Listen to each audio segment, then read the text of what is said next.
Nous démarrons avec les deux Hachem, ce shiur. Nous sommes parashat Vaïchev, le jeudi 18 Kislev, 5785, 19 décembre 2024. Alors, le sujet que nous allons traiter est un sujet qui est très vaste, très profond. Et évidemment, on va essayer de toucher un petit point dans ce sujet-là. Le sujet est pourquoi la souffrance? Quel est le but de la souffrance? Quel intérêt? Y a-t-il besoin qu'un homme souffre? Et on sait très bien que tout vient du ciel. Ce n'est pas par hasard, puisque c'est Hachem qui dirige le monde. Nous démarrons. Dans cette paracha de Vaïchev, la Torah nous parle de l'installation de Yaakov Avinu alav shalom. Début d'installation. Il s'est installé. Rashi explique que la paracha précédente nous parlait de l'installation de Esav et de ses rois. Il y a eu 8 rois. Après la fin de 8 rois, il y a eu des Aloufim, Alouf et Esav. Rachamim explique que du fait que Yaakov Avinu s'est prosterné, il a appelé son frère Esav, il a appelé Adon, maître, 8 fois il a appelé Adon. Kotomeru l'a donné à Esav, 8 fois. Alors, il a eu une punition quelque part que Esav a eu 8 rois qui ont précédé les rois d'Israël.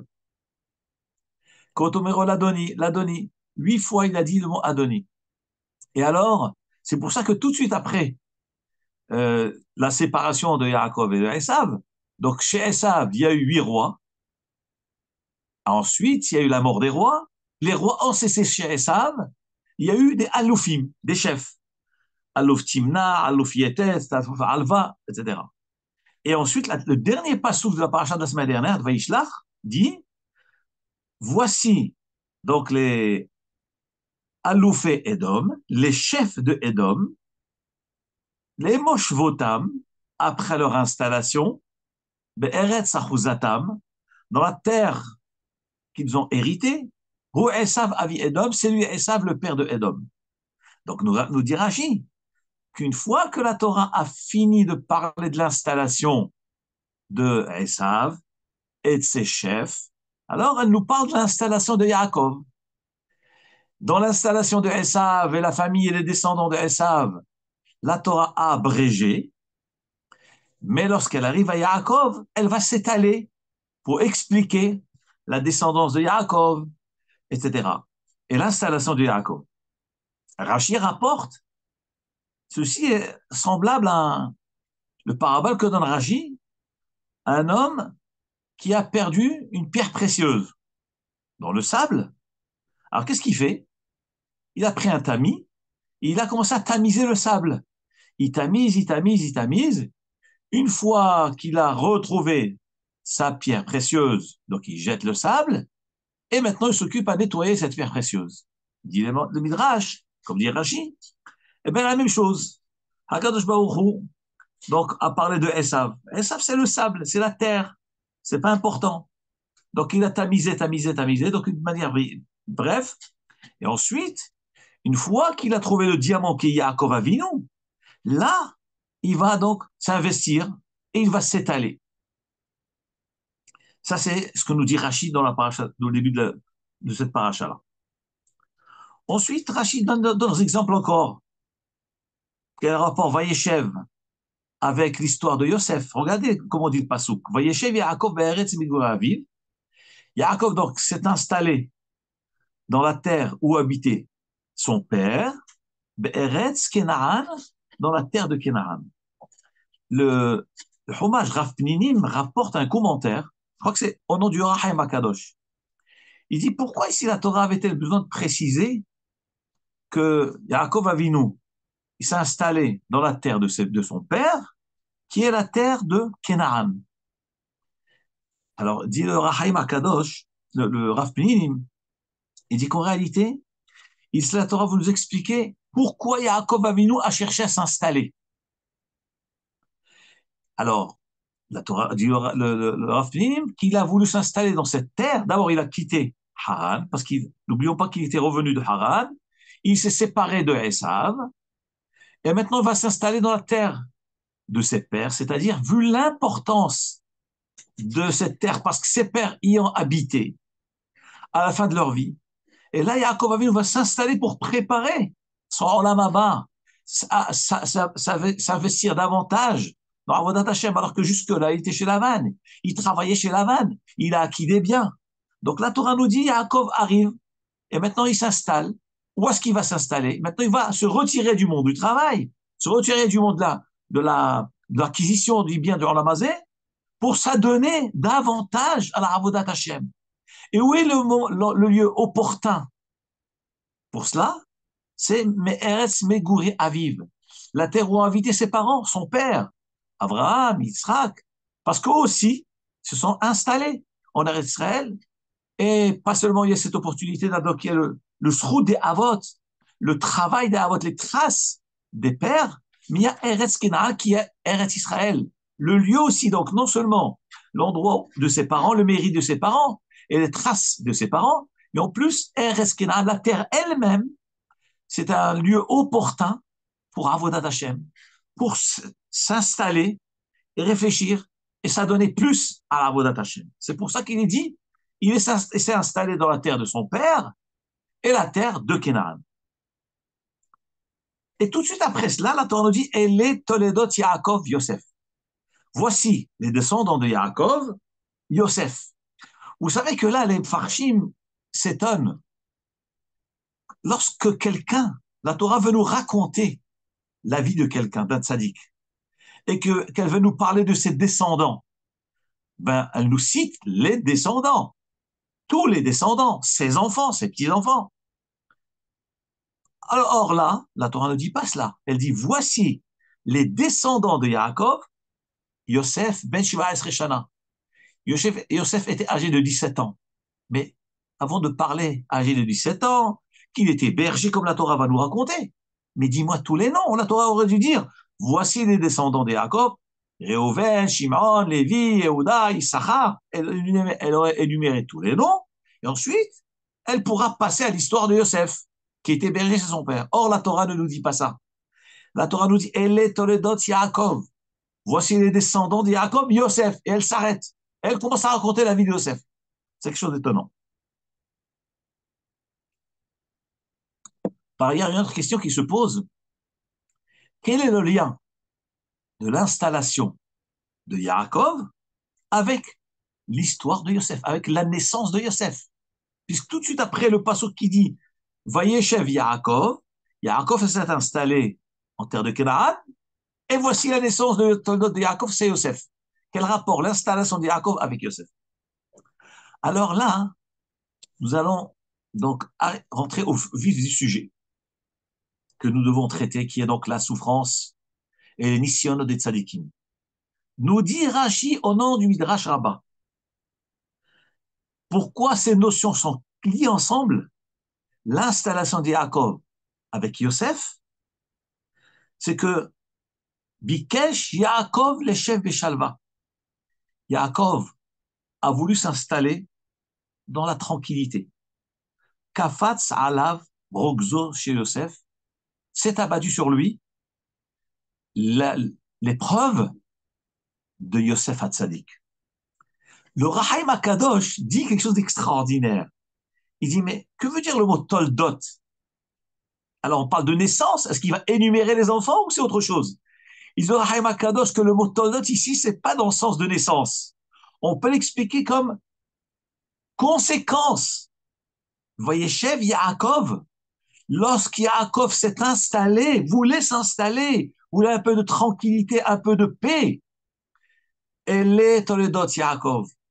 Voici les péripéties de Yaakov, parce que le mot Toldot peut vouloir dire descendance, effectivement, mais ça peut vouloir dire aussi les difficultés, les péripéties de Yaakov. Voici les difficultés de Yaakov, Yosef. Là, on comprend déjà le Midrash, nous dit le Rahim Akadosh. On comprend maintenant pourquoi le Midrash il dit Yaakov a voulu s'installer, Hachem lui a envoyé les difficultés de l'histoire de Yosef. Mais quel rapport le mot Toldot ici? Il dit justement, c'est ça le mot Toldot. Toldot, ça veut dire voici les péripéties de Yaakov. Lorsqu'il a voulu s'installer, Hachem lui a envoyé des péripéties et entre autres l'histoire de Yosef. Donc Toldot veut dire péripéties et épreuves et difficultés. Maintenant, nous allons plonger dans le Midrash. On va voir ce que le Midrash dit sur cela. Le Midrash, dans ce Midrash Rabbah, dit Amar, donc Midrash Rabbah, Parashat Vayeshev, chapitre 34, Siman Gimel. Amar Rabbi Aha, Rabbi Ahadi, Besha'a tzadikim yoshvim, lorsque les tzadikim sont installés, Beshalva, dans la tranquillité, ou Mevakshim, les chefs Beshalva, ils veulent s'installer, se reposer, on l'a masé dans ce monde. Le tzadik, il a tellement donné, tellement travaillé dans sa vie, il veut un peu de repos, il veut se reposer des difficultés, des épreuves, un peu de tranquillité, un peu de calme. Ha-Satan ba, le Satan arrive, au Mekatreg, et il porte des accusations contre le tzadik. Que dit le Satan? Que dit l'accusateur? Et attendez, de qui? Mais l'accusateur, il s'attaque à qui? Il s'attaque au tzaddik, au Oved Hashem, à celui qui a donné toute sa vie, qui a sacrifié sa vie pour Avodat Hashem. Dès qu'il a un laps de temps, un petit arrêt quelconque, le Satan se réveille. Qu'est-ce qu'il dit, le Satan? Nous dit Rabbi Aha dans le Midrash. Ha-Satan ba o mekatreg. Le Satan arrive et dit, cet accusateur dit, Amar, l'Odayan, quoi? Ça ne leur suffit pas, au tzadikim, chez eux, metukan lahem la olamaba, qu'ils ont un olamaba entier qui est prêt pour eux. Ça ne leur suffit pas, la olamaba qu'Hachem leur a réservé. Et là, chez eux, mais vakshim, les chefs beshalva ba'olamazé, ils veulent aussi la tranquillité, le confort de ce monde-ci, ici-bas. Quoi, non seulement Hachem leur a déjà préparé l'Olam Haba, quoi, ça ne leur suffit pas l'Olam Haba, la tranquillité, la vie éternelle, le plaisir éternel. Ils veulent aussi le repos dans ce monde-ci. Alors, Nizdaveglo Satano Shel Yosef. Suite à cette accusation, qu'est-ce qu'Hachem a fait? Il a déclenché, à cause de ce Satan-là, Satano Shel Yosef, c'est quoi? C'est les difficultés et les péripéties de Yosef, l'épreuve de Yosef. Un fils aimé qui va être vendu, qui va disparaître de la vue de son père. Une épreuve terrible, pris en otage. Il ne sait même pas s'il est vivant ou pas vivant. Et je parle d'otage parce que la Torah est toujours d'actualité. Il n'y a pas de hasard, c'est incroyable. Ce que nos avot ont subi, ce que les tzadikim ont subi, c'est une siman labanim, c'est ce que va se reproduire à leurs petits-enfants tout au long des générations. Yosef est kidnappé, il est vendu, martyrisé, jeté dans un puits. Et Yosef et Yaakov Avinu portent le deuil pour son fils en pensant qu'il était mort. Hayara'a achalatu, en pensant qu'il a été dévoré par une bête féroce. Sachez que nous sommes dans la galoute.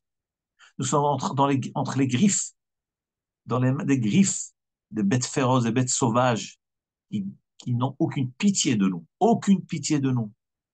Et c'est justement ça l'histoire de la paracha de cette semaine.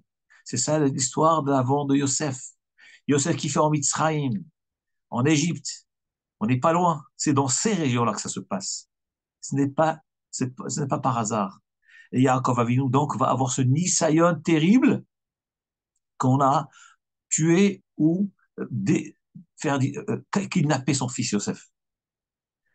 Alors, le Midrash conclut avec un pasouk dans Mishlei Gimel. Que dit le Midrash? Je vais vous lire ce Midrash-là, ce pasouk-là. C'est un pasouk qui figure dans Iyov. Le pasouk dit Lo shalavti. Je n'ai pas été dans la tranquillité. Velo shakati. Je n'ai pas été dans le calme. Velo narti, je ne me suis pas reposé. Vayavo rogez, et la colère est arrivée. Ça, c'est un passouk qui a été prononcé par Iov. Iov a eu d'énormes nisyonotes dans sa vie. Iov est un tzaddik. Il avait toute la richesse du monde. Il avait des beaux enfants, 7 garçons et 3 filles. Et voilà qu'un jour, le Satan porte des accusations contre lui. Et alors, Hachem dit au Satan, d'accord, tu peux le mettre à l'épreuve, mais tu touches pas sa vie. Et nous voyons dans le livre de Iov, des messagers sont venus lui ont dit à Iov, tu sais, tes bêtes sont mortes. Et après, on vient lui dire, tes chameaux sont morts. On vient lui dire, la maison de tes enfants a brûlé, ta maison a brûlé. Et après, on vient lui dire, tes enfants sont morts. Et là, nous voyons 4 malheurs. Et Iov, il dit dans le Passouk, il dit, mais Hachem, mais je ne comprends pas ce qui m'arrive. Ça, c'est Iov qui parle. Pourquoi toutes ces épreuves? Lo shalafti. Je n'ai pas été tranquille. C'est au moment. Pourquoi il a répété 4 expressions? Je n'ai pas été tranquille, pas calme, pas dans le repos, et il y a eu l'épreuve. 4 expressions. Dit le Targum Onkilos, ces 4 expressions font allusion aux 4 difficultés sarotes que Iov a eues. Il a perdu ses bêtes, il a perdu ses chameaux, tout a brûlé et ses enfants sont morts. Et c'est pour ça qu'il a répété 4 expressions. Et le Midrash utilise ce même passouk de Iov pour décrire la détresse et la souffrance profonde que Yaakov Avinu a vécue et va vivre avec cette histoire de Yosef Hatzadik. Et dit le Midrash, Lo shalavti, quand Iov a dit Lo shalavti, donc ça fait allusion à Yaakov Avinu. Lo shalavti me Esav. Je n'ai pas eu de tranquillité à cause des tsarot que Esav, mon frère, m'a fait, qui m'a menacé de mort. Velo shakati. Je n'ai pas eu de sheket. Je n'ai pas eu de calme. C'est avec l'histoire de Lavan qui m'a fait souffrir, qui m'a roulé. 100 fois, il m'a roulé. Il m'a poursuivi. Il a failli me tuer. Lavan a Arami. Ovedet Avi, il a voulu détruire tout. Vélo Narti. Je ne me suis pas reposé. C'est quoi l'histoire de repos avec Yaakov? C'est l'histoire de Dina qui a été prise par Shechem, fils de Hamor. Va y avoir Rogez. Et la colère est arrivée, c'est quoi? Baalai Rogzo chez Yosef. Est arrivé sur moi, s'est abattu sur moi l'épreuve de Yosef Hatzadik, mon fils qui va être vendu et qui va descendre en Mitzrayim. Donc, dit le Midrash, voilà une référence dans le Passouk que le tzaddik veut se reposer, veut un peu de tranquillité, veut un peu de calme. Il veut un peu de calme. Alors Hachem lui envoie des nisyanot. Hachem lui envoie des épreuves. Mais pourquoi tout cela? Moi je demande, mais pourquoi Hachem il fait ça? Le tzaddik il a donné sa vie pour Avodat Hachem. Maintenant il veut la fin de sa vie, il veut la faire bien, s'élever dans Avodat Hachem. Que dit le Midrash? L'odayen la tzadikin, ça ne leur suffit pas les tzadikin qui sont en Olam Haba entier pour eux. Ils veulent aussi Olam Hazé. Ils veulent aussi ce monde ici-bas. Alors, je vais vous lire un peu ce que nos Chachamim nous enseignent. On voit de là que la difficulté est voulue. La difficulté est voulue par Hachem. C'est Hachem le maître du monde. La Gemara, dans le traité de Cholin, nous dit En Adam nokef etzba'o milemata. Un homme ne se donne un coup de marteau sur son doigt ici-bas dans ce monde, que si on a déjà annoncé dans le ciel, cet homme va recevoir un coup de marteau sur le doigt. C'est-à-dire que toutes les difficultés qu'un homme a sur cette terre, il doit savoir que tout est décidé d'en haut et tout vient de Hachem. Il doit accepter les choses. Pas dire non, d'où vient ce malheur? Il se révolte, il réagit. Accepte Ahava. Il faut accepter. Et on va expliquer pourquoi. Pourquoi Hachem les envoie? Pourquoi Hachem ne veut pas que Yaakov soit tranquille? Nous dit la Gemara dans Masechet Brachot. Dafé Amoud Aleph, page G, côté A. La Gemara dit Amar Rava, Amar Rav Sfora, Amar Ravuna. Tous ces Chachamim disent au nom de Ravuna. Kol she'akadosh baruch hu hafetz bo. Celui qu'Hachem aime, medakeo beisurim. Hachem l'accable de souffrance et de difficulté. Comme il est écrit dans un pasuk de Ishaïa Nun Gimel, Va'adonai hafetz dakeo aholi. Hakadosh baruch hu, lorsqu'il désire d'un homme, il l'accable par des difficultés ou par des maladies. Hakadosh baruch hu accable l'homme. Et ce qui est extraordinaire, c'est que la Gemara a dit, mais une chose très importante, l'homme doit accepter. Parce que s'il se révolte, il a tout perdu. Alors qu'il a tout à gagner, puisque, justement, cette épreuve qu'Hachem lui envoie, c'est pour l'élever davantage. Le mot Nisayon, qui signifie épreuve, dans le mot Nisayon, il y a plusieurs racines. Il y a d'abord le mot Nes. Le mot Nes veut dire miracle. Ça, c'est l'interprétation connue. Nes, c'est miracle. Mais le mot Nes, en réalité, veut dire drapeau. Vesanes le kabetz galuyotenu. Dans la Hamida, nous disons, dans la bracha, après Barechenu, ou Barachalenu, on dit Teka beshofar gadol cherutenu, sonne dans le grand chauffard de Mashiach cherutenu pour notre délivrance, Vesanes le kabetz galuyotenu. Que veut dire Vesanes? Lève le miracle. Mais non, on ne dit pas lever le miracle. Ah, c'est Nes, il faut dire. Fais un miracle pour nous réunir. Non, on ne parle pas de faire un miracle. Vesanes élève le drapeau. On lève, on décampe, on sort de la galoute, on rentre à la maison. On va à Yerushalayim, on monte en Israël. Vesanes lève le drapeau, semblable à un régiment qui maintenant sort. Il est libéré. Am Israël a quitté l'Égypte. On a levé le drapeau. On avait les Arba Mahanot, les 4 camps divisés, composés par les 12 tribus, répartis donc 3 dans chaque côté, et chaque camp avait un drapeau. Et le Zohar Kadosh nous dit que ces drapeaux-là et ces couleurs-là, c'est parce que dans le ciel, il y a aussi des drapeaux. Et le drapeau symbolise quoi? La représentation du groupe, ce qu'il est, d'où il vient. Le dessin qui figure sur le drapeau, eh ben, c'est ce qui montre la représentation du peuple, de ce groupe-là, de ce camp, de ce machané. Et ça naît, on dit Hachem, Tekah beshofar gadol, Hachem, on te supplie, sonne le grand chauffard. Pourquoi on l'appelle le grand chauffard? Parce que c'est le chauffard tant attendu, c'est le chauffard de Mashiach. Et d'où il vient ce chauffard-là? Pourquoi il est grand? Quoi, il est vraiment grand? C'est une question de taille? Non, c'est pas une question de taille. On a des chauffards de Thémanim de nos jours qui mesurent des mètres. Non, le chauffard de Mashiach, c'est pas il y a grand, pas grand. Grand, c'est au niveau de l'importance. Grand parce que c'est un chauffard qui provient des cornes du bélier de la Hakeda de Yitzhak, comme nous dit le Midrash. Comme dit le Midrash, et d'ailleurs, la Gemara dans Masechet Midot, Masechet Kinin, la dernière Mishnah de Masechet Kinin, c'est une Mishnah extraordinaire que je conseille à tout courageux d'étudier avec un Havuta, parce que vraiment c'est extraordinaire cette Mishnah-là qui demande beaucoup de concentration. Masechet Kinin qui parle des korbanot pour la femme qui a accouché, ou le lépreux, etc. Et là-bas, la dernière Mishnah dit, elle parle du bélier de Yitzhak. Les 2 cornes que toutes les parties du corps du bélier ont servi. Entre autres, les 2 corps du bélier.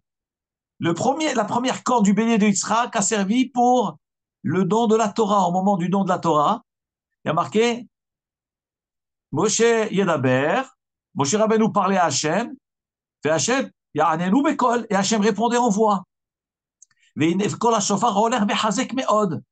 La voix du chauffard allait de plus en plus fort. Moshe Yedaber, Hachem Ya'anenu bekol. Moshe parlait, et Hachem répondait par la sonnerie du chauffard. Et que veut dire le son du chauffard, il sonne de plus en plus fort. Mais chez l'humain, c'est le contraire. On sonne et on faiblit. Alors, qui a sonné? Moshe? Non, c'est étonnant, puisqu'on fait l'humain, il faiblit. Nous dit le Midrash, Akadosh Baruch Hu qui sonne dans ce chauffard. Donc, Akadosh Baruch Hu est le contraire de l'homme.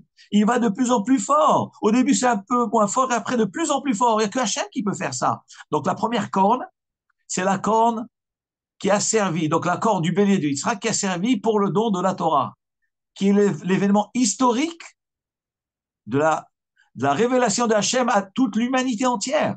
au moment de Matan Torah. La deuxième corne, c'est quoi? Elle va servir pour...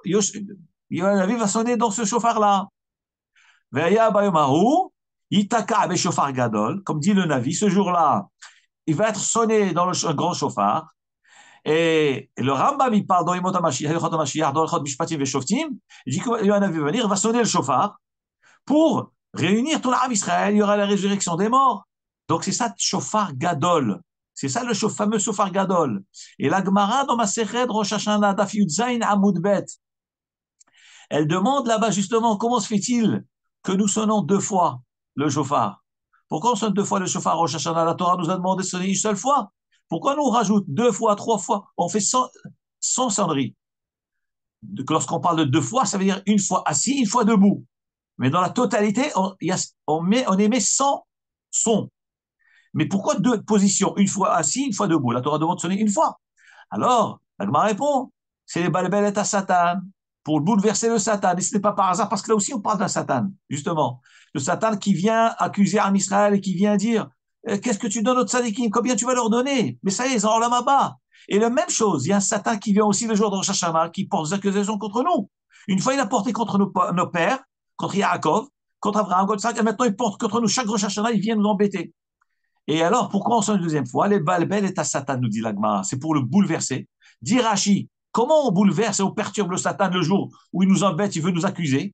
Il sait que c'est un jour de jugement. Alors Hachem cherche à nous acquitter. Le Satan, il vient dire, oh là là, mais ils ont fait ça, ils ont fait ça, ils ont fait ça. Et Hachem, il dit au Satan, mais regarde, mais à Israël, je leur ai demandé de sonner une fois, assis. Et il sonne deux fois, assis et debout. Regarde à quel point mes enfants m'aiment, à quel point ils aiment les mitzvot. Et toi, tu viens maintenant oser venir porter des accusations contre eux. Lorsqu'il entend ces arguments-là, le Satan est bouleversé. C'est ça le balbel est à Satan. Ça, c'est selon l'explication de Rashi. Tosfot lui dit quelque chose d'extraordinaire. Que veut dire les balbel est à Satan? Que veut dire bouleverser le Satan? Donc, dit la Gemara dans Rosh Hashanah Yudzayin Amud Bet, comme il dit Tosfot, parce que le Satan, il sait que lorsque Mashiach va sonner, ça sera sa fin. Comme dit la Gemara dans Masechet Souka, Mashiach, lorsque le mot Mashiach, HaKadosh Baruch Hu va faire la shrita au Yetzerara. Et Yetzerara, c'est le Satan, comme la Gemara dit dans Masechet Sanhedrin.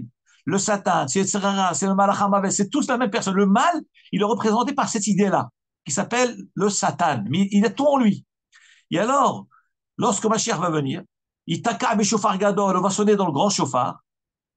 Alors dit Tosfot, la première sonnerie, le Satan il dit, ah, pourquoi les Juifs ils sonnent aujourd'hui? Parce que c'est Rosh Hashanah. Donc il s'apprête à porter des accusations. Mais après, il voit qu'on sonne une deuxième sonnerie. Ça lui rappelle, il dit, waouh, pourquoi il sonne une deuxième fois? Ah, c'est peut-être la sonnerie, la grande sonnerie. Le chauffard gadol, le fameux chauffard où le roi Hachem va me prendre, il va faire la shrita au Satan, au Yetzerara.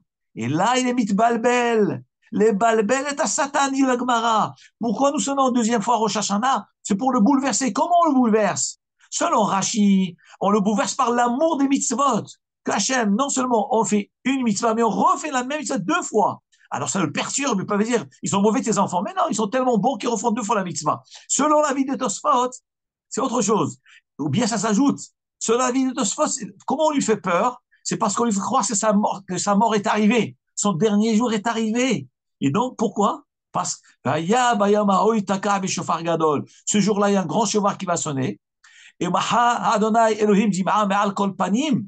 Et ce jour-là, comme dit le Navi, HaKadosh Baruch Hu, il enlèvera les larmes de toute face. Yehyu metecha, tous tes morts vont ressusciter.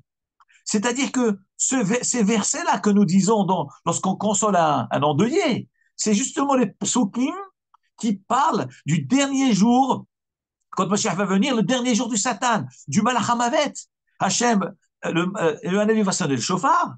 Donc, le Malach HaMavet, on va lui faire la shrita. Et à ce moment-là, il y a la résurrection des morts. Il n'y aura plus de larmes, les gens vont plus pleurer, il n'y aura plus de deuil, il n'y aura plus de mort. Et c'est lié à ce grand chauffard qui est la deuxième corne du bélier de Yitzhak Avinu alav shalom. Revenons à notre sujet. Donc on voit de là, la Gemara, comme dit la Gemara dans Masechet Brachot Daf He, HaKadosh Baruch Hu, lorsqu'il aime quelqu'un, il l'accable d'épreuves et de difficultés. Ve'im kiblem be'ahava. Si cet homme-là les accepte avec amour, il ne se révolte pas. Il accepte que c'est un Kadosh Baruch Hu qui envoie, comme ce fameux coup de marteau dont la Gemara parle dans Masechet Cholin.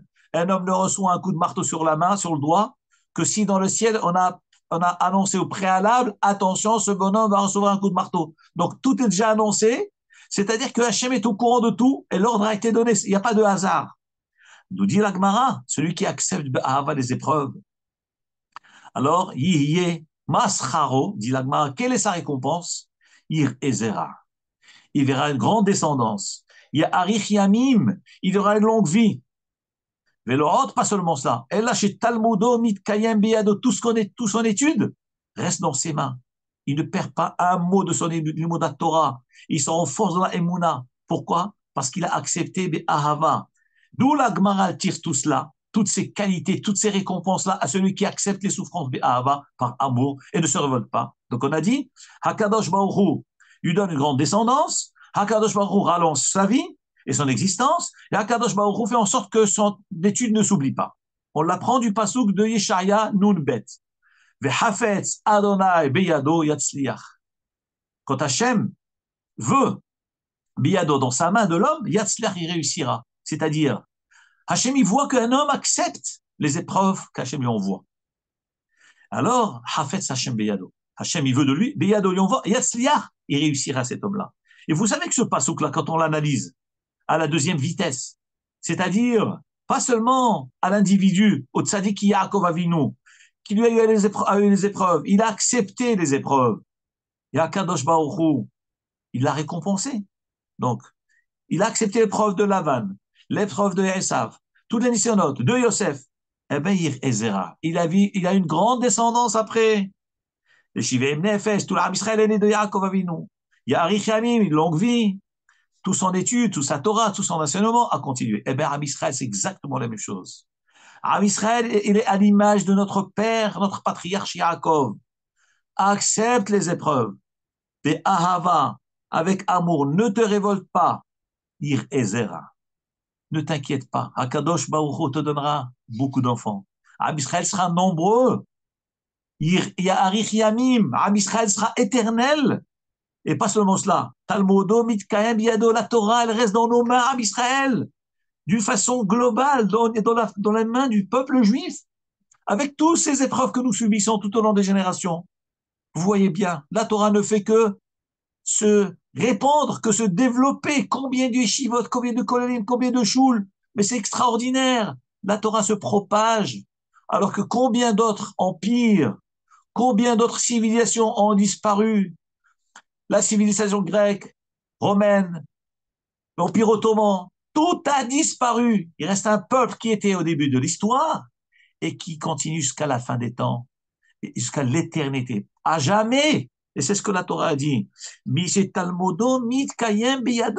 La Torah continue dans nos mains et les descendants se développent et Am Israël s'épanouit. Pourquoi? Parce qu'on accepte les nisyanot qu'Akadosh Baruch Hu nous envoie. Donc en fin de compte, le Satan porte des accusations sur Yaakov Avinu, comme il porte des accusations sur nous le jour de Rosh Hashanah. Il dit quoi? Ça suffit pas, ces juifs-là. Ils ont tout, ils veulent aussi leur ramazé. Alors, Kadosh Baruch Hu va des nisyanot pour fermer la bouche au Satan. Mais en réalité, ces épreuves, c'est un nisayon pour nous. C'est une épreuve, certes, mais c'est un drapeau, c'est une déclaration de victoire. Et c'est une déclaration qui relève du miracle, parce que le même mot qui veut dire épreuve dit victoire, dit miracle. Le mot nisayon veut dire épreuve, nes dit drapeau, c'est victoire, et nes veut dire miracle, c'est une victoire par miracle. Eh bien, tous ces événements, nous le vivons au jour d'aujourd'hui. Chaque jour, chaque minute qui passe, nous entendons les nouvelles de ce qui se passe dans notre pays, mais c'est des miracles impensables. Impensables, comment on réussit, comment Akadosh Baruch Hu donne une tzlacha. Pourquoi? Parce qu'Am Israël est habitué aux tsarot et aux nisyanot. On accepte be'ahava, avec emuna.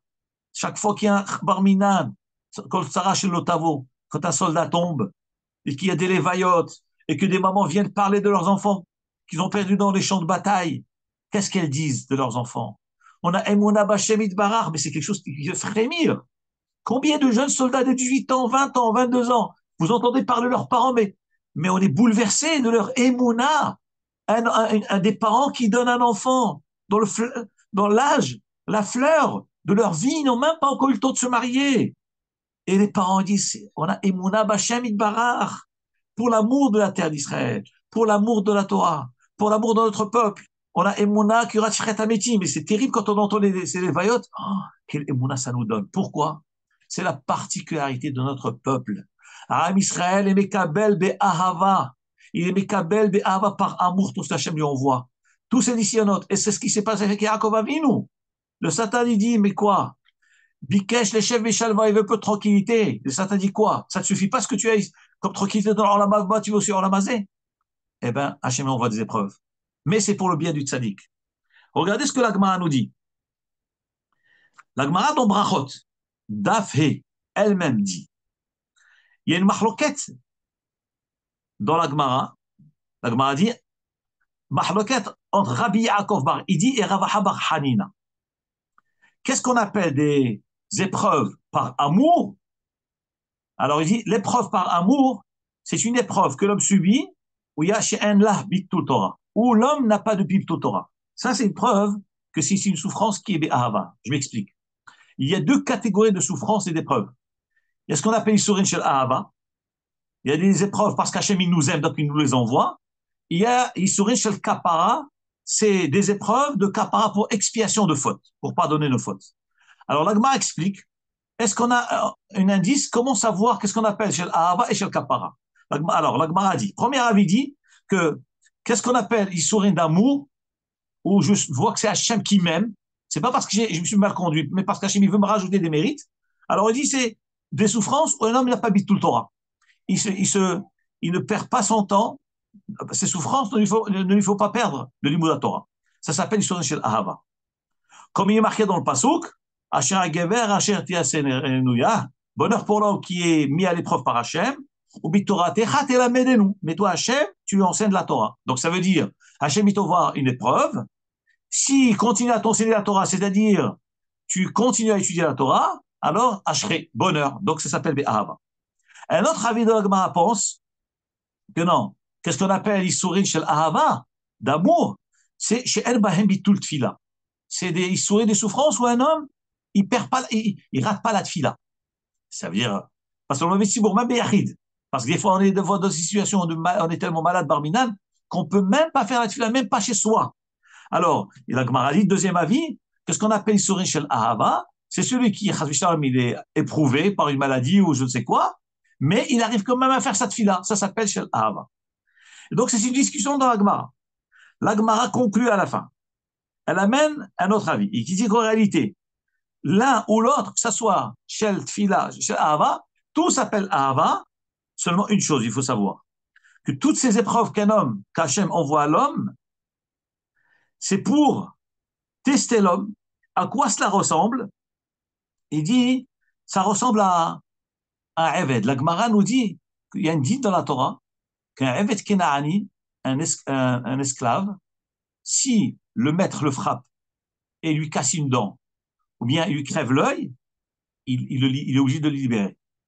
Donc, dit la Gemara, si déjà un Eved, avec par un membre de son corps, il est déjà libéré, ou la dent, ou l'œil, on le libère, celui qui reçoit des nisyonotes et des maladies où tout le corps est frappé, a plus forte raison qu'il sort la héroute, il sort à la liberté. Voilà ce que l'Agma a dit comme raisonnement. Elle dit, si déjà un Eved, avec un membre qui est touché, la Torah nous ordonne de le libérer. Un juif qui est touché par une maladie, qui met à plat tout son corps, une épreuve qui démolisse, eh ben, à plus forte raison que cet homme, grâce à cette souffrance-là, Yotse Bahen la Hérout, il sort à la liberté. Et Rabbi Shimon Bar Yochai dit, dans ce sens-là, il dit, comme a dit Rabbi Shimon Bar Yochai, il dit que la souffrance, elle est comparée au sel. Dans le Pasouk, il y a marqué Berit Melach. Donc, concernant le sacrifice, il est dit, concernant le sacrifice, il y a marqué qu'il faut amener du sel et le mettre sur le korban. Et dans les souffrances, il y a marqué aussi le mot Berit. Alors, les Chachamim, dit Rabbi Shimon Bar Yochai, de la même façon que le sel, lui, ramollit la viande, il l'adoucit, eh bien, la même chose aussi, les épreuves ramollissent et enlèvent et nettoient les issourines, les avérotes de l'homme. Donc, on voit de là que les issourines, c'est comme du sel. Ça fait mal, mais ça ramollit, ça adoucit, eh bien, ça rend tendre. Il dit Rabbi Shimon Bar Yochai que les issourines memarikin avonotav shel Adam, ça te nettoie. Donc évidemment, il y a des niveaux dans cela. Il y a des ahava, il y a des kapara, mais un homme doit toujours accepter des ahava, toujours accepter des ahava. Maintenant, on arrive, revenons à la raison. Pourquoi Hachem il fait tout cela? Pourquoi Hachem envoie des épreuves? La Gemara dans Masechet Kiddushin daf même nous dit qu'elle rapporte la vie de Rabbi El-Hazar ben Rabbi Tzadok. Il dit, Lema tzadikim nimshalim ba'olamazé. À quoi ressemblent les tzadikim dans ce monde-ci? Eux qui ont des souffrances, comme Yaakov Avinu, comme Am Israël. Ça ressemble à un arbre, un grand arbre, qui est entièrement dressé, debout, dans un endroit de tahara pur, un endroit où il n'y a pas d'impureté. Seulement le feuillage de cet arbre, il penche vers un endroit où il y a de l'impureté. Imaginez un arbre qui est dans un jardin, et le feuillage de l'arbre, il va sur une tombe. Il est sur un côté d'un cimetière. Donc, l'arbre entier, il est dans la tahara, dans la pureté, mais le feuillage, qui est une partie minime de l'arbre, penche vers l'impureté. Dit Rabbi El-Hazar ben Rabbi Tzadok, une fois qu'on a coupé le feuillage, eh ben, l'arbre se trouve entièrement dans la pureté. Il dit, eh bien, la même chose. Ainsi, Akadosh Baruch Hu agit. Akadosh Baruch Hu envoie des Issourim aux tzadikim dans l'Olam Hazé. Pourquoi? Kedesh yirshu ha'olam haba. Pour qu'ils puissent acquérir le monde futur. Pourquoi acquérir? C'est-à-dire que le fait qu'Akadosh Baruch Hu envoie une épreuve à un tzadik, c'est pour lui donner une part entière dans l'Olam haba. Tant qu'il n'a pas eu d'épreuve, c'est comme cet arbre, qui est, c'est vrai, certes, tahor, pur, kadosh, mais seulement il a encore quelques feuilles en dehors, qui ombragent, qui sont sur le côté de l'impureté. Donc, quand on coupe les feuilles, il se retrouve entièrement dans la tahara. Eh ben, notre tzaddik aussi, tout au long de sa vie, il a fait Avodat Hashem, il a fait les mitzvot, il a été Mesaket Arabim, il est entièrement dans la Kedusha, le tzaddik. Le juif, par définition, il est entièrement dans Avodat Hashem, dans la Emouna. Mais de temps à autre, il dévie. C'est les feuillages qui sortent un peu, qui débordent sur les côtés. Et puis, et ça ternit l'image de l'arbre. Ça ternit l'image de l'arbre. L'arbre est tahor. Et cette tache-là, ça abîme la beauté de l'arbre. Qu'est-ce qu'Hachem il fait? Il coupe le feuillage. Eh bien, Hachem, il envoie des épreuves aux tzadikim pour pouvoir les nettoyer de ces impuretés, afin que l'arbre soit totalement dans la Kedusha, pour leur donner un Olam parfait et complet. Il dit par contre, les Rishaïm, c'est le contraire. Les Rishaïm, lorsqu'on les voit vivre, on dit mais ils sont heureux, ils ne manquent de rien, ils ont une bonne santé, ils ont de l'argent, ils ont tout ce qu'il faut, des belles maisons, des belles voitures. Mais c'est un arbre qui est entièrement planté dans l'impureté, dans la Toum'a. Leur maison est pleine de Toum'a, il n'y a pas d'Irat Shamayim, il y a Avodazara, il y a des saletés, il y a l'abomination, il y a des bondades, il y a toutes les mauvaises choses. Donc il est entièrement planté dans l'impureté. Et leur feuillage, des fois, il y a un peu de feuillage qui est en dehors de tout cela, hein, dans la pureté. Alors, qu'est-ce qu'Hachem il fait? Comme ces gens-là, ils sont rachats vraiment, et qu'Hachem ne peut pas nier qu'ils ont quand même des bonnes actions. Qu'est-ce qu'Hachem il fait? Il dit, de toute façon, toi, tu as décidé de vivre comme un rachat. Mais je ne peux pas nier que tu as fait du bien. Alors, qu'est-ce qu'Hachem il fait? Il coupe le feuillage qui est dans le côté pur, comme ça, l'arbre se trouve entièrement dans la pureté. C'est-à-dire, il leur paye le salaire de ces bonnes actions qu'ils ont fait dans ce monde-ci, afin d'écarter ces feuillages qui étaient dans le côté pur. Il le met dans le côté impur. Il leur dit, de toute façon, vous avez décidé de ne pas rentrer dans le côté de la Kedusha. Vous voulez rester dans la Toum'a. Mais je ne peux pas ne pas vous payer, vous récompenser pour le bien que vous avez fait. Alors, je vous récompense où ça? Dans ce Olam Hazé. Je vous récompense dans ce monde-ci. Comme ça, l'arbre se retrouve entièrement dans l'impureté. Il dit la Gemara dans Masechet Kiddushin, daf même Amoud Bet, au nom de Rabbi El-Hazar ben Rabbi Tzadok, Hakadosh Baruch Hu leur donne Mashpia alehem kol tova chez Ba'olam. Il leur donne tous les bienfaits, toutes les richesses du monde au Réchaïm, Ba'olam Azé. Pourquoi? Qu'aider les Tordan afin de les écarter et de leur enlever leur mérite du Olam Haba parce qu'ils ont tout reçu dans ce Olam Hazé. Donc nous voyons de là que lorsqu'Akadosh Baruch Hu envoie des épreuves à l'homme, c'est pour le bien. Lorsqu'un homme n'a pas d'épreuve, il doit trembler. Le rachat, il se dit, mais je comprends pas. Moi, je comprends pas, monsieur le rabbin. Vous gardez Shabbat, vous mangez kasher, vous étudiez la Torah, vous êtes toute la journée à la choule, et vous avez des problèmes de santé, vous n'avez pas de parnassa, vous n'avez pas d'argent, vous avez des difficultés, et des soucis sur soucis. Mais je comprends pas. Mais vous faites tout pour faire plaisir à Dieu. Et a priori, il vous donne rien. Ça, c'est l'attitude de quelqu'un, d'un athée, d'un goy. Parce qu'il ne voit pas. Alors que nous savons très bien. Hakadosh Baruch Hu nous envoie des épreuves. Pourquoi? Parce qu'il veut nous donner un Olam Haba entier et parfait.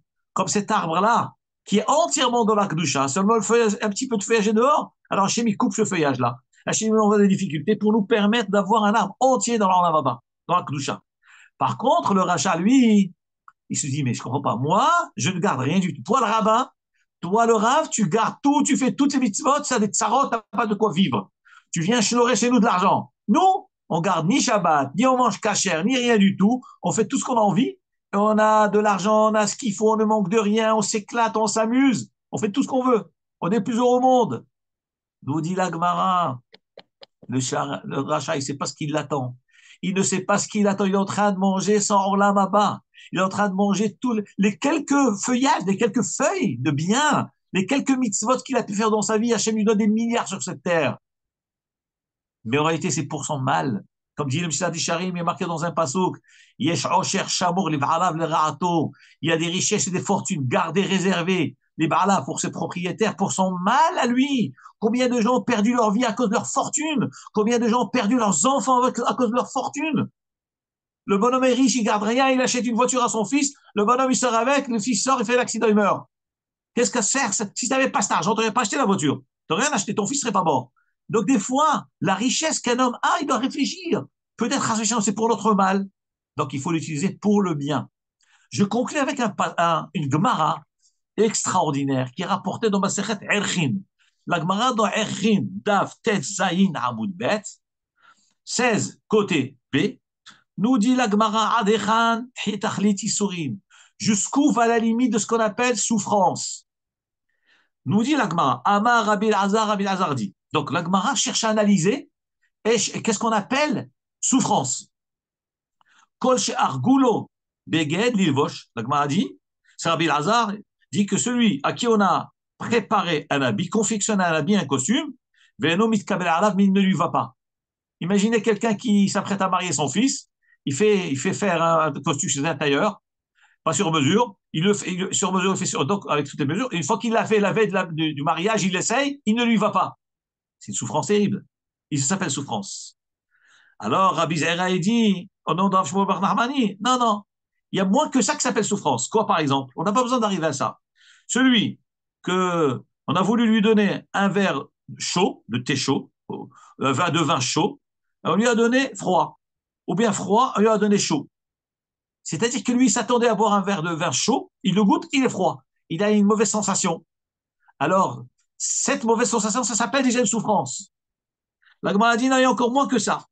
Morberer Dravina, il dit, pas seulement ça, même moins que ça s'appelle souffrance, par exemple, celui qui a mis son habit et il s'est rendu compte qu'il l'a mis à l'envers, donc il est obligé de l'enlever pour le remettre à l'endroit.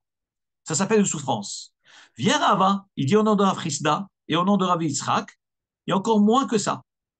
Celui qui rentre la main dans la poche pour prendre 3 pièces, imaginez quelqu'un qui veut donner tzedaka, ou bien il veut acheter quelque chose, il rentre la main dans la poche pour tirer 3 pièces, il ne sort que 2. Il est obligé de remettre la main pour tirer une 3e pièce, ça s'appelle une souffrance. L'Agmara demande, mais c'est quoi ces discussions-là? Un, il dit, c'est une question de la vie ne lui va pas, donc il est bêtsar, une souffrance terrible. Deuxième avis dit, non, il voulait du vin chaud, il a reçu du vin froid, ou l'inverse. Troisième avis dit, c'est l'habit, il a mis l'habit, il a tourné, il s'est rendu compte qu'il était à l'envers, c'est une souffrance. Dernier avis, il pense, les pièces, il rentre la main pour prendre 3 pièces, il ne trouve que 2, après il est obligé de remettre la main pour sortir 3e pièce. Zagma, mais je ne comprends pas. Mais qu'est-ce que l'Agma cherche avec ça? Savoir jusqu'où va la souffrance. La réponse est extraordinaire. L'Agma dit, ici, le Talmud est en train de chercher quel est le minimum de, de désagrément qu'on qualifie de Issourine. Quel est le minimum de désagrément que l'homme subit? Et pour cela, la Torah appelle ça souffrance. L'Agmara dit, mais pourquoi faire? Tu cherches ça. L'Agmara dit, on l'a besoin pour l'enseignement de Rabbi Ishmael, qui dit, tout celui qui, 40 jours, pour lequel 40 jours se sont écoulés et n'a pas eu de souffrance, alors il doit savoir qu'il est en train de manger sans olamaba. Qu'est-ce que ça veut dire? Rabbi Ishmael dit, il a un principe, qu'un homme qui passe 40 jours sans souffrance, il doit trembler de peur parce que peut-être il est en train de manger sans olamaba et qu'il ne reste plus rien là-haut pour lui. Alors la Gemara dit, voilà pourquoi on a discuté de tous ces degrés-là. C'est pour nous dire que même la plus petite souffrance, le plus petit désagrément qu'on puisse avoir sur cette terre, si tu l'as dans les 40 jours, tu dois dire merci Hachem, parce que moi je suis sûr que je ne suis pas en train de manger ma part dans l'Olam Haba. Qu'est-ce que nous voyons de cette Gemara-là? Nous voyons de là combien, oh combien la souffrance est un bonheur pour l'homme. Évidemment, l'homme ne va pas chercher à faire appel à la souffrance, bien qu'il y ait une discussion dans la Gemara, dans Masechet Vavam Tsiadav Tzadevav, avec Rabbi Lazar, Rabbi Shimon et Rabbi Noah Kadosh. Est-ce qu'on peut appeler les souffrances, faire appel aux souffrances qui viennent nous accabler? Ça, on n'est pas la conclusion de la Gemara. Il ne faut pas appeler les souffrances. Mais si la souffrance, elle arrive, accepte-la. Et à plus forte raison, des petites souffrances minimes, tu as un petit désagrément quelconque, tu voulais prendre un verre, tu as demandé à ta femme un verre de thé chaud, te sert de l'eau qui est pas trop chaude. Là, tu commences à t'énerver. Pourquoi tu t'énerves contre elle, quoi? Parce que l'eau n'est pas assez, ou bien un vin qui est pas assez frais. Pourquoi tu n'as pas mis du vin au frais? Pourquoi tu lui cries? Mais cette épreuve-là, la Gemara, elle dit, ça s'appelle Issourine. Et l'Issourine, ça te montre que ton Orlamaba, il est entier. Et tu n'es pas en train de manger ton Orlamaba. Mais c'est extraordinaire. Donc, en fin de compte, conclusion, nous devons accepter tout Péhama. Évidemment, nous ne pouvons pas faire appel aux épreuves, parce que la Gemara nous dit que Rabbi Lazar a dit, lorsqu'il a vu dans quel état il était dans ses souffrances, il a dit, Lohem veloscharam. Je ne veux ni les souffrances, ni leur récompense. Parce que l'homme ne peut pas supporter la souffrance. Mais si Hachem décide d'envoyer et que nous sommes accablés de difficultés, la plus grande qu'elle soit, il faut accepter des ahava. Parce qu'Akadosh Baruch Hu, qui aime bien, châtie bien. Akadosh Baruch Hu, il nous aime bien. Il nous fait une tochaha. Il nous pardonne nos fautes. Il nous agrandit notre mérite dans l'Olam Haba. Et la souffrance, même la plus petite qu'elle soit, ne te révolte pas. Dommage que tu t'énerves parce qu'on t'a servi un thé froid ou un vin chaud, alors que tu voulais le contraire. Parce que ça te montre, ce petit désagrément, c'est un siman de Rabbi Ishmael que tu n'as pas mangé, tu n'as pas touché ton Olam Haba. Il rassure qu'Akadosh Baruch Hu nous préserve des souffrances. Mais si Chaz V'Shalom, toutefois quelque chose arrive, Chaz V'Shalom, il faut accepter Be'ahava. C'est pour notre mérite. Et c'est ce qui donne le kiyum à l'homme, l'éternité à l'homme. Et Keniske Bekarov, Gioula Kerova, qu'Akadosh Baruch Hu, au revoir, il faut tous les malades, qu'Hachem fasse en sorte qu'on puisse entendre la libération de tous les otages, qu'ils puissent rentrer à la maison, et que Hachem puisse amener le shalom dans le monde. Binyan Bet HaMikdash, Bien dit au Shalom, Amen. Baruch Adonai Le'olam, Amen, Amen. Miloch Adonai Le'olam, Amen, Amen. Shabbat Shalom.